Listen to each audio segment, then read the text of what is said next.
오늘 하나님의 말씀은 마태복음 25장 1절에서 12절까지 말씀 같이 보겠습니다. 오늘 하나님의 말씀은 마태복음 25장 1절에서 12절입니다. 제가 읽겠습니다. 그때 천국은 마치 등을 들고 신랑을 맞이하는 열처녀와 같다 하리니 그 중에 다섯은 미련하고 다섯은 슬기 있는 자라.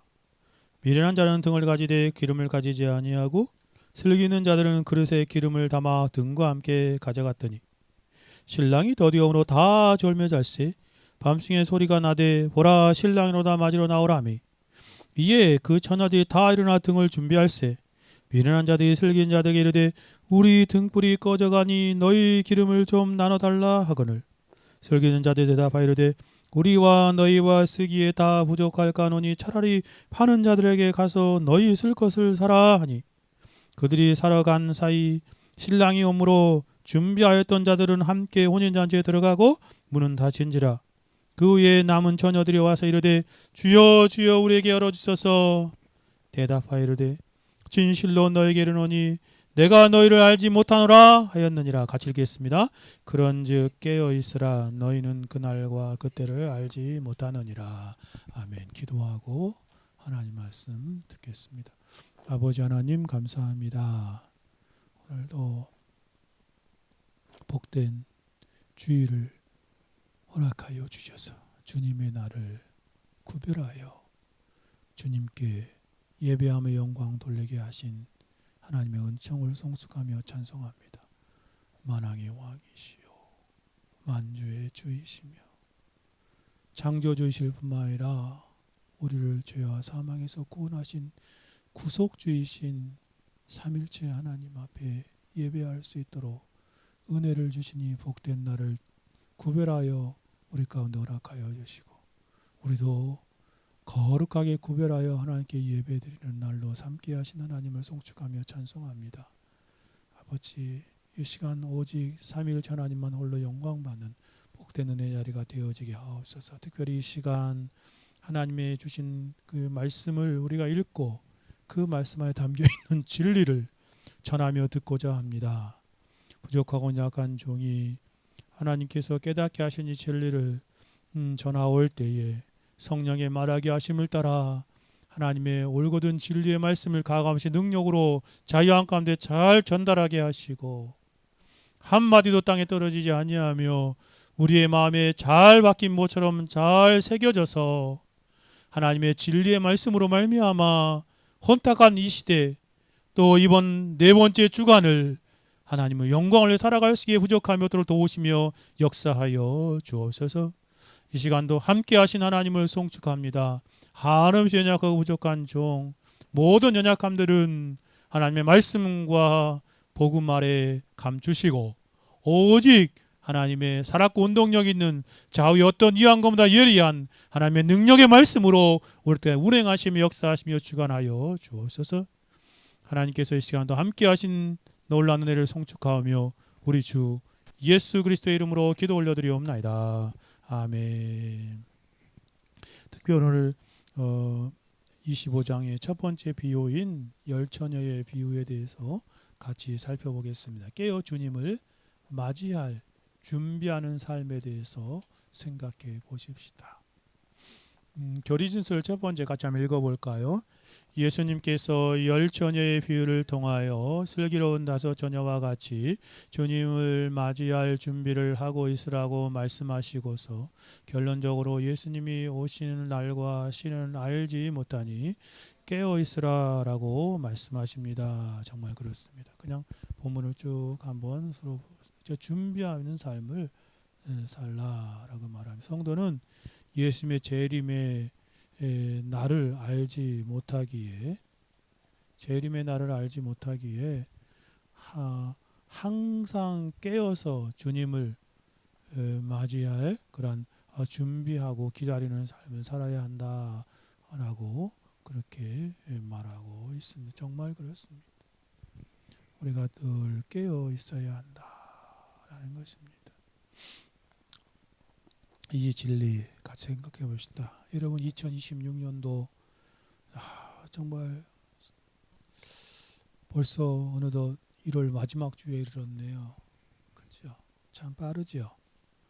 우리는 새해를 맞이하여 새로운 계획과 결단을 세웠지만 한 달이라는 시간을 순식간에 지나가 버렸습니다.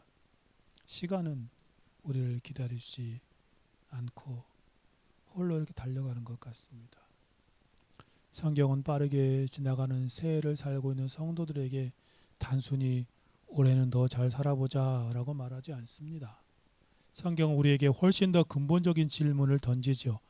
빠르게 지나가는 세월, 이 시간 속에 살아가는 다가 결국 주님이 오실 날이 더 가까워지고 있는 우리를 향하여 너는 준비되어 있는가? 라고 묻는 듯합니다. 다시 오실 주님을 맞이할 준비를 잘하고 있느냐? 라고 질문하는 듯하지 않습니까? 오늘 본문에서 예수님께 열처녀의 비유를 통하여 주님의 재림을 기다리는 성도의 삶이 어떠해야 하는가를 분명히 가르쳐 줍니다. 그 비유의 결론이 바로 매우 단호하죠. 같이 읽어볼까요? 마태복음 25장 13절입니다. 그런즉 깨어있으라 너희는 그날과 그때를 알지 못함. 그렇습니다. 깨어있으라. watch. 그날과 그때를 알지. 성도란 예수님의 재림의 날과 시각을 알지 못하기에 언제나 깨어 주님을 맞이할 준비를 그런 잘하고 살아가며 기다리는 삶을 사는 사람입니다. 다시 말해 성도의 삶은 언젠가 오실 주님을 향한 막연한 기대가 아니라 지금 이 순간 그분이 언제 오든지 그분을 맞이할 준비를 잘하며 기다리는 삶을 살아가는 것이지요. 사도 바울은 이 기다림의 자세를 데살로니가전서 5장 8절에 이렇게 말합니다. 우리는 낮에 속하였으니 정신을 차리고 흐리멍텅하게 살지 말고 정신을 바짝 차리고, 특히 주의를 여러분 정신 바짝 차려야 되겠지요. 세상에서 6개월 동안 살아가면서 정신 바짝 차리지 않으면 정말 큰 어려움 당하잖아요. 그렇죠? 정신 바짝 차리고 믿음과 사랑에 호신경을 붙이고 흉배를 이렇게 변했죠. 구원의 소망의 투구를 쓰자. 그렇습니다. 여러분의 마음을 정말 정신 바짝 차리고 살아가야 돼요. 흐리멍텅하게 어떻게 살아간다면 큰 어려움을 당하죠. 사탄에 의해서. 예수님은 성경은 예수님의 초림으로 말세가 시작되었다고 분명히 선언하잖아요. 히브리서 1장 2절에 이 모든 날 마지막에는 아들을 통해 우리에게 말씀하셨다. 그 예수님께서 2000년 전에 왔다가 그때가 말세의 시작이에요. 그렇다면 오늘 우리가 살아가는 이 시대는 분명히 말세의 끝, 말세의 마지막, 말세의 지마를 향하고 있는 시간입니다. 초림으로 구원을 이루신 예수님께서 승천하시면서 이렇게 약속하셨습니다. 갈릴리 사람들아, 천사를 통해서 말씀하셨죠. 갈릴리 사람들 어찌하여서 하늘을 쳐다보느냐? 너희 가운데 하늘로 올리신 예수는 하늘로 가심을 본 그대로 오시리라 라고 말씀하세요. 우리 이 약속을 붙들고 다시 오실 주님을 지금 기다리는 삶을 사는 사람이 성도의 삶이죠. 성경은 성도를 혼인잔치를 앞두고 신랑을 기다리는 신부로 비유합니다. 계시록 19장 7절입니다. 같이 읽어봅시다.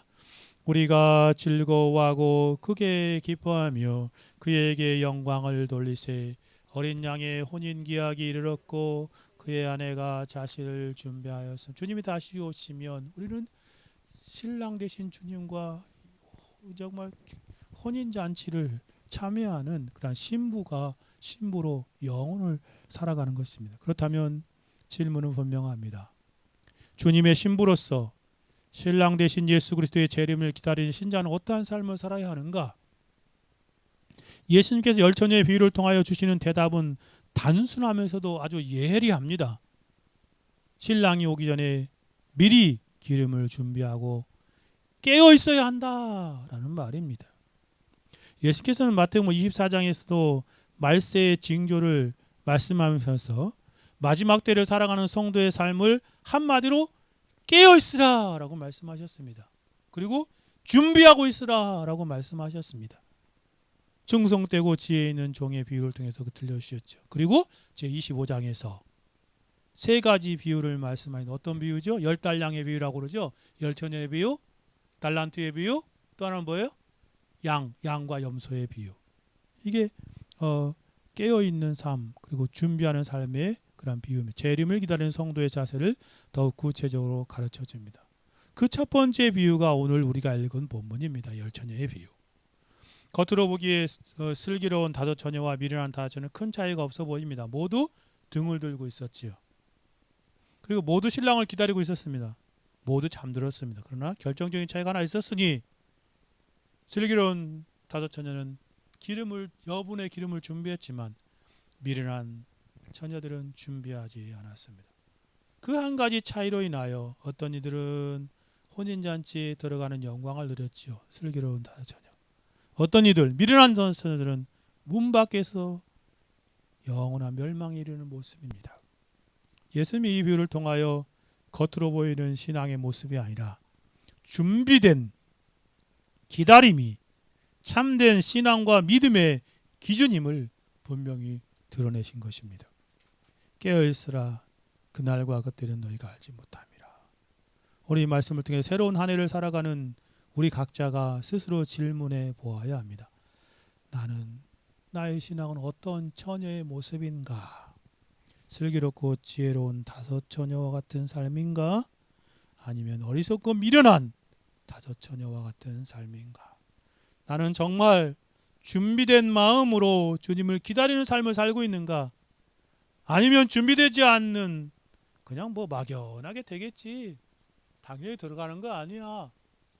그렇게 생각 없이 기다리고 있는가? 그리고 오늘 본문을 따라가면서 두 부류의 처녀의 삶에 대해서 비교하면서 영적인 교훈을 적용해 봅시다. 첫 번째로 열 처녀의 비유, 특히 두 부류의 처녀의 공통점을 깊이 한번 숙고해 봅시다. 10명의 처녀는 외형적으로 거의 구별되지 않을 만큼 공통적인 특징을 가지고 있었습니다. 본문을 통해 우리 공통적인 특징을 크게 두 가지로 생각해 보았어요. 첫 번째는 10명의 처녀는 모두 뭘 들고 있었어요? 등을 들고 있었고 신랑을 맞으러 나갔습니다. 1절 말씀입니다. 같이 읽어봅시다. 그때 천국은 마치 등을 들고 신랑을 맞으러 나간 열 처녀와 같다 하래. 여기서 먼저 우리가 전제로 삼아야 할 진리가 있습니다.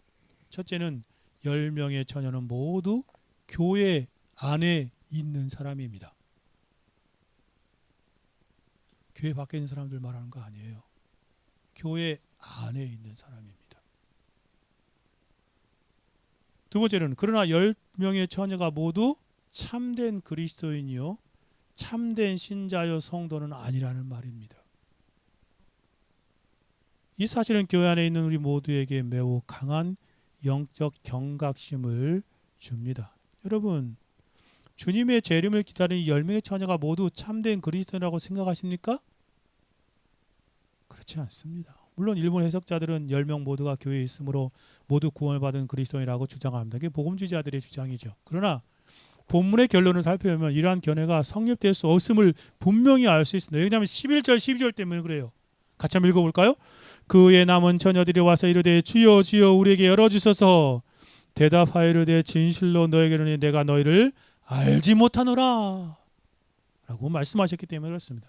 이 결말을 통해 우리는 10명의 처녀 가운데 슬기로운 다섯 처녀만이 참된 신자 참된 성도요 미련하고 어리석은 다섯 처녀는 교회 안에 있으나 아직 거듭나지 못한 불신자임을 알게 됩니다. 이 점에 대해 성경의 가르침은 충실하게 따르는 개혁주의 그러한 설교자들은 한결같이 분명한 태도를 보입니다. 청교도 시대 설교자 가운데 한 사람인 토마스 셰퍼드는 이 비유를 가지고 아주 놀라운 책을 썼습니다. 셰퍼드가 좀 극단적인 부분도 있지만 이분에서 이 열 처녀의 비유는 아주 탁월한 책이 썼습니다. 아직 번역이 안 돼서 읽기 쉽지 않지만 정말 놀라운 책. 거기서 그는 열 처녀를 모두 가시적 교회 안에 속한 사람이라고 말하지만 교회 안에 속한 사람이지만 미련한 다서는 결코 구원받지 못한 자들이다 라고 분명히 선언합니다. 20세기 가장 위대한 설교자 가운데 한 사람이라고 할 수 있는 마틴 노이 존스는 10명 가운데 분명히 말합니다. 슬기로운 다섯 처만이 참된 그리스도인입니다 라고 분명히 말합니다. 교회 안에 있지만 어리석은 다섯 처는 그리스도인이 아니었다는 거예요. 19세기 그 성공회의 그런 주교였지만 칼빈주의 개혁주의의 아주 정통한 존 나일은 이 동일한 진리를 사복음서 강해에서 이렇게 설명합니다. 나는 10명이 모두 그리스도인이라는 견해를 정당성을 인정할 수 없습니다. 이 비유의 결론의 명백한 의미를 심하게 침해한 듯 보이며 이 부분에서 주님의 설교의 일반적인 취지에 일치하지 않고 성경의 많은 구절과도 모순됩니다. 그러니까 열천자가 다 그리스도이라고 말하는 것은 성경의 많은 구절과 맞지 않다는 거예요. 회심한 자와 회심하지 않는 자, 거지로 신앙을 고백한 자, 참된 그리스도인, 위선자와 진정한 신앙인, 미련한 건축자와 슬기로운 건축자, 가라지와 알곡이라는 이 부류들 이렇게 얼마나 많습니까? 이런 내용들을 보면 교회 안에 있는데 분명히 미련한 자처럼 지옥 갈 사람도 있다는 거예요. 얼마나 특이했습니까? 이러한 견해는 새로운 것도 특이한 것도 아닙니다. 이 해석은 대체로 주석가들에서 고수되고, 그래서 이 존 나일은 자기가 살던 시대 이전부터 어떤 사람들이 이런 것을 분명히 말해 불린 거, 탁월하니 정말 불린 거, 브란티우스 칼 이렇게 쭉 배자, 칼빈의 그런 아들처럼 수제자였던 배자, 아카데미 신학교를 제네바 신학교를 그 배자가 운영했잖아요. 이 찬송, 우리가 지금 시편 찬송도 배자가 편집한 겁니다. 칼빈에 의해서 주도되고, 그 페루스, 바루스 이게 막 엄청 많아요. 레이, 백스터, 청교도 백스터, 그리고 뭐 캐스터 풀 발라 헨리, 또 필립 도드레지, 질 스코트, 당시까지 막 이게 쭉 다 이런 사람들이 개혁 신학자들이 뭐라고 했다고요? 교회 안에 있는 10명의 그러한 그리스도 있는 사람들이 다 참된 그리스도 아니다라고 말하는 것입니다. 이와 동일한 통찰을 가졌던 18세기 조나단 에드워드는 그 유명한 미국의 박사과정을 하면 꼭 읽히는 필독서가 이 신앙 감정론이라는 책이거든요. 그만큼 중요한 책이에요. 신학하는 사람은 다 이것을 필독해야 됩니다. 참된 경험 12가지, 그릇된 경험 12가지 잘 설명한 것입니다. 이 신앙 감정론에서 에드워즈는 교회 안에 나타난 강한 종교적 감정이나 외적인 신앙 행위가 반드시 참된 은혜의 증거는 아니다 라고 말합니다. 이 칼빈주의에 견고하게 서 있지요. 참된 신앙은 성령으로 말미암아 지속적이고 변화된 내적인 생명으로 나타나고 강조합니다. 그는 교회 안에 참된 신자와 거짓 신자가 함께 섞여 있는 현실을 인정하면서 다음과 원리를 제시합니다. 에드워드에 따르면 참된 은혜는 일시적인 감동이나 외적인 열심에 머무르지 않고 하나님에 대한 거룩한 사랑, 순종으로 지속적으로 열매를 맺습니다. 반면 거짓 신앙은요, 감정의 흥분이나 종교적인 외형을 가질 수 있어요. 올모스 크리스찬이 유사 그리스도인으로 매튜 미드가 썼던 탁월한 책, 올모스 크리스찬 유사 그리스도인, 그런 모습을 나타낼 수 있다는 거예요. 내면의 본질적인 변화와 끊임없이 끝까지 지속되는 믿음이 결여되어 있는 모습이 미련한 그리스도인, 그 미련한 다혈처녀와 같은 사람이라는 것입니다. 이러한 에드워드 논지는 열처녀의 비유와 정확히 맞닿습니다. 열처녀의 그런 모두가 등을 들고 있었고 모두 신랑을 기다리는 모습을 보였으나 교회 안에서 기름이 없는 미련한 다혈처녀는 위기 순간에 그 실체가 드러났습니다. 이는 에드워드가 말한 바와 같이 외적인 신앙 고백과 종교적인 행위만으로 참된 신앙임을 증명할 수 없다는 것입니다. 예배드리고 있다고 해서 참된 신앙이 아니라는 거예요. 교회 안에 속했다고 그 사람이 참된 거듭난 그리스도인이 아닐 수 있다는 거예요. 교회 안에는 알곡과 가라지가 함께 있잖아요. 성령께서 주시는 참된 은혜 마지막까지 견디는가 거기에 달려있다는 것입니다. 그러므로 셰퍼드나 토마스 셰퍼드나 마틴 로이 존스나 존 나일이나 존 씨 나일이나 또 조나단 에드워드 한 목소리 우리에게 말합니다. 교회 안에 있다는 사실, 종교적인 활동에 오랫동안 참여했다는 사실 자체가 곧 구원을 의미하지 않습니다. 참된 신앙은 마지막까지 준비된 기다림 속에서만 드러난다는 것입니다. 그러므로 우리는 분명히 알게 됩니다. 교회 안에는 항상 두 부류의 사람이 함께 섞여 있습니다. 이들은 모두 교회 안에 있으면서도 모두 신랑이 되신 주님을 오심을 기다리는 것처럼 보여집니다. 예수님께서 그래서 이렇게 말씀을 시작한 것입니다. 그때 천국은 마치 등을 들고 신랑을 맞아 나간 열처녀 같다리니. 이 모습은 유대 결혼 풍습을 고려할 때 이 열처녀는 모두 신부의 들러리로서 신부의 집 앞에서 신랑을 맞이하여 혼인잔치로 인도하는 역할을 하는 사람이었음을 보게 되어집니다. 이 비유에서 말하는 것은 신부는 그의 친구와 함께 신랑을 기다리고 있는 그런 열처녀의 모습입니다. 신부의 친구 손을 들고 손에 등불을 들고 예를 갖춰 신랑이 일행을 맞이하려고 기다리는 유쾌한 결혼 풍습을 표현한 것입니다. 그런데 이 비유에서 신랑은 누굴까요? 우리 주 예수 그리스도였습니다. 시편 45편 아거세 또 신약에서 그렇게 자주 예수님이 우리의 신랑이다라고 표현하고 있지요. 이 신부된 교회에 대한 그의 유일무이한 최고의 사랑을 말해주며 또한 그가 교회와 맺으신 깨뜨릴 수 없는 신실한 언약을 말해줍니다. 신자들은 현재 그리스도와 정혼한 상태에 있습니다. 약혼한 거죠.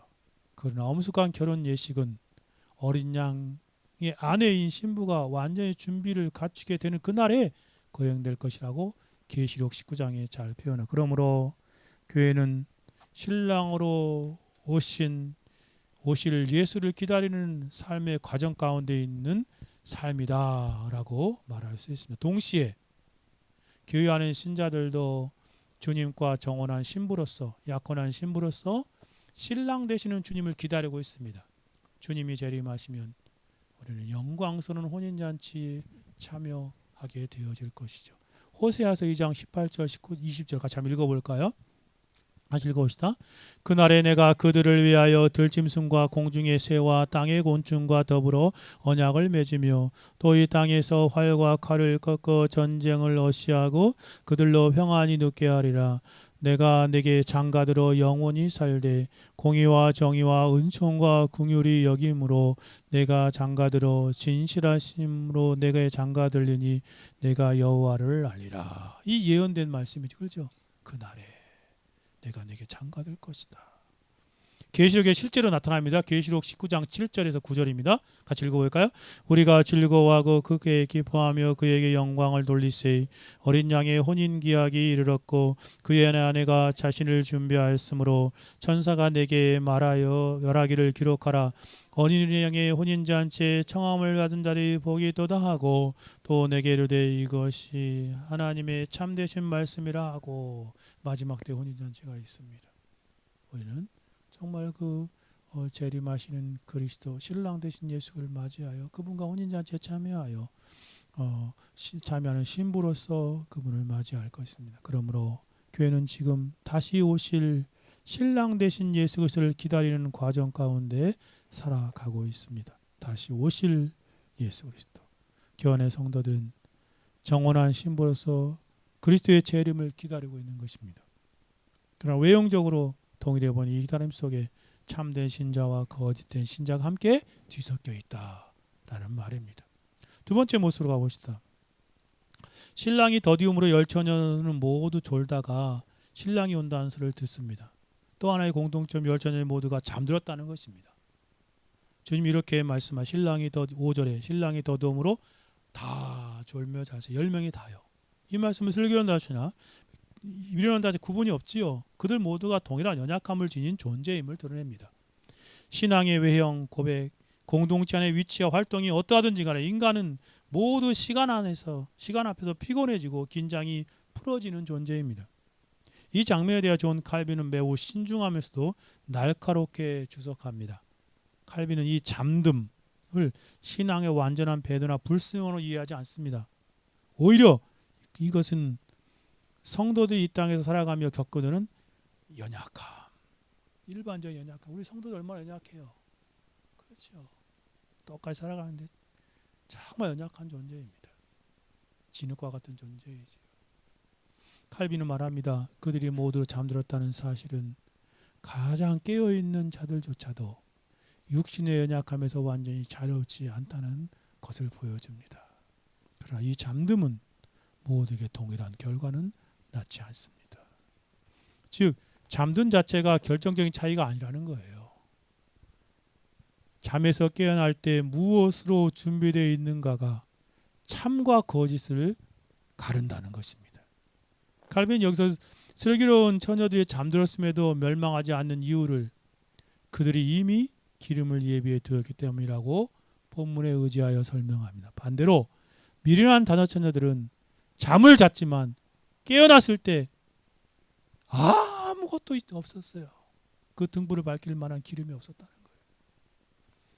이 점에 대해 메투엘리 해석은 칼빈의 통찰과 깊이 맞닿아 있습니다. 5조에서 이렇게 설명하더라고요.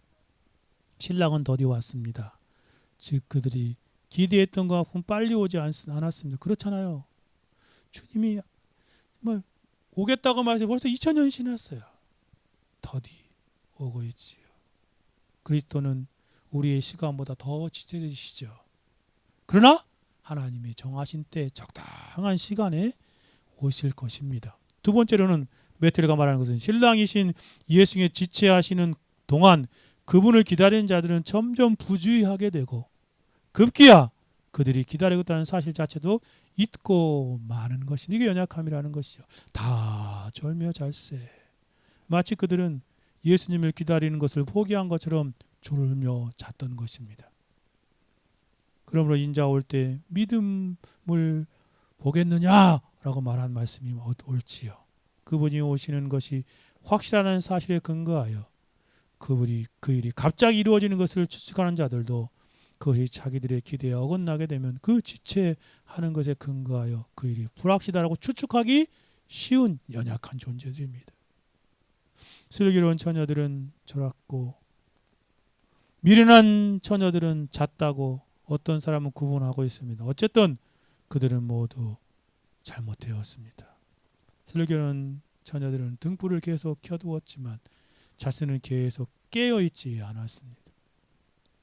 여기서 유의할 것은 너무나 많은 그리스도인들이 오랫동안 신앙 고백만 하고 있는 동안 그리스도의 재림에 대한 준비를 점점 게을리해 버리기 쉽다는 것입니다. 왜? 너무 더디게 오니까. 그들은 점점 주의를 기울이지 않고 열심히 식어지고 그들의 은혜가 생생하지 못하고 그들의 행 하나님 앞에 온전하게 보이지 못하는 것 같습니다. 비록 모든 사랑이 완전히 없어지지 않았지만 그들은 에베소 교회를 향하여 주님이 책망했던 것처럼 처음 사랑을 버렸습니다. 그렇죠. 처음 사랑을 버린 거죠. 제자들이 있어서 그리스도를 1시간 동안 깨어 있어 주시하는 것이 힘들었다고 한다면 하물며 그를 1년 동안 기다리는 것은 얼마나 어려운 일이겠습니까? 정말 그렇죠. 여기서 유의할 것은 일말의 부지위와 나태심은 더 큰 것에 길을 내준다는 사실이다. 졸기 시작하는 자는 잠을 자지 않을 수 없게 됩니다. 그러므로 영적인 쇠퇴가 시작하는 것을 두려워하십시오 라고 메투엘리는 우리에게 지적하고 있습니다. 메투엘리는 먼저 신랑이 더디 오는 이유를 분명히 말합니다.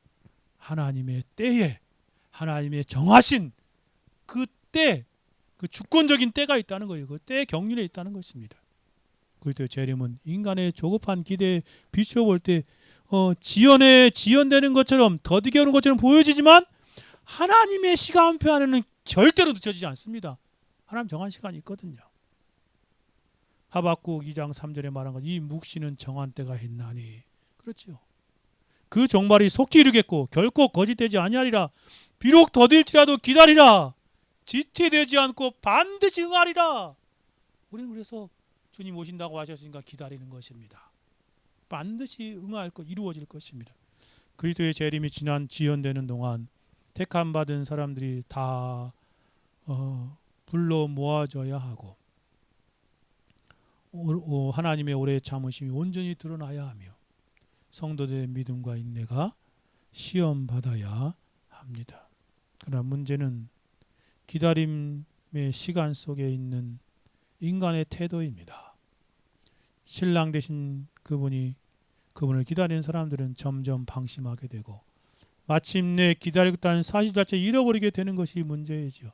그들은 다 졸며 자랐다. 이 표현은 단순한 휴식을 넘어 깨어있음의 긴장이 풀어진 상태입니다. 영적 감각이 둔해진 모습을 상징합니다. 헬리는 말합니다. 슬기로운 다섯 처녀와 미련한 다섯 처녀 모두 졸았다는 사실은 오랜 신앙고가 교회 생활 속의 재림에 대한 준비가 얼마나 쉽게 느슨해질 수 있는지를 보여준다는 사실입니다. 졸기 시작한 사람은 결국 잠들게 되고 영적인 쇠퇴는 아주 작은 방심에서 시작하게 되어진다. 그러므로 이 비유는 우리에게 매우 중요한 교훈을 줍니다. 교회 안에서 함께 예배하고 함께 말씀을 듣고 함께 기도하며 함께 신앙생활을 하고 있다는 사실만으로 참된 신자와 거짓된 신자를 구별할 수 없다라는 말씀입니다. 외형적으로 거의 차이가 없어 보입니다. 같은 시간에 졸고 같은 소리에 놀라 깨어납니다. 그러나 예수님께서는 이 두 부류의 사이에 결정적인 차이가 있음을 다음 부분에서 우리에게 가르쳐 줍니다. 그 차이는 잠들었는가 깨어있는가가 아니라 깨어있을 때 무엇을 하였는가